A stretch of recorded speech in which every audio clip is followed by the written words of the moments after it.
Welcome back to Forsyth Virtual Academy's United States History course. In this part of the unit, we're going to take a look at the domestic impact of the war here on the home front.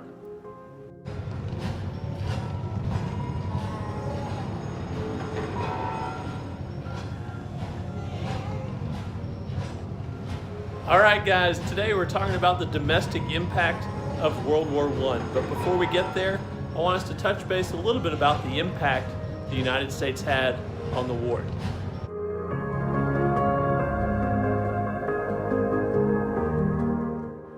The United States entering the war was a huge deal.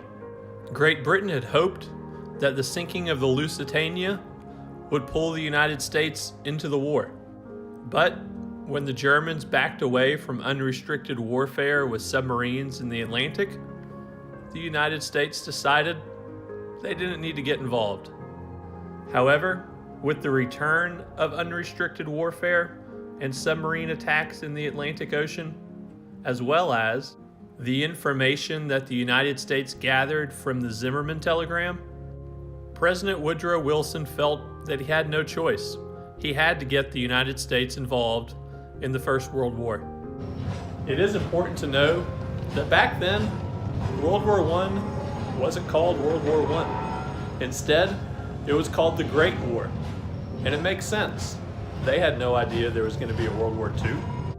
Alright, so the Zimmerman telegram really is the final straw that draws the United States into World War I. And it couldn't have come at a better time. Russia was just leaving the war, and France and Great Britain were in a stalemate with Germany in their trenches.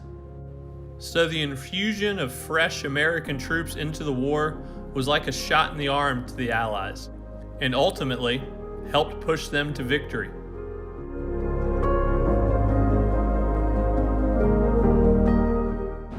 Alright, so let's talk next about what life was like here on the home front during World War I. To increase enlistment in the war, the United States drew up posters such as this one to help portray the Germans as a clear enemy.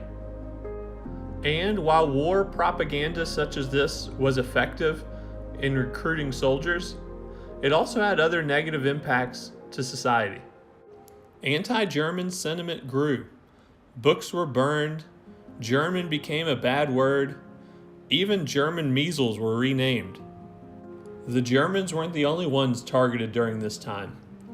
The Ku Klux Klan's membership swelled to 5 million members by 1925, and they targeted Jews, Catholics, and African Americans. During the war, we also saw freedoms taken away.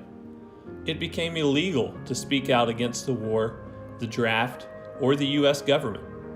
Eugene Debs was thrown in prison for speaking out against the constitutionality of the draft. He even ran for president while in prison and earned almost 900,000 votes. However, things weren't all bad at home.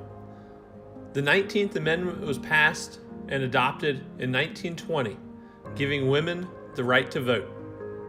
During the war, women had served in about every possible job you could imagine. They worked in dangerous ammunition factories, helped stitch together airplanes and gas masks, served as switchboard operators and stock takers. Housewives were even asked to contribute to the war effort.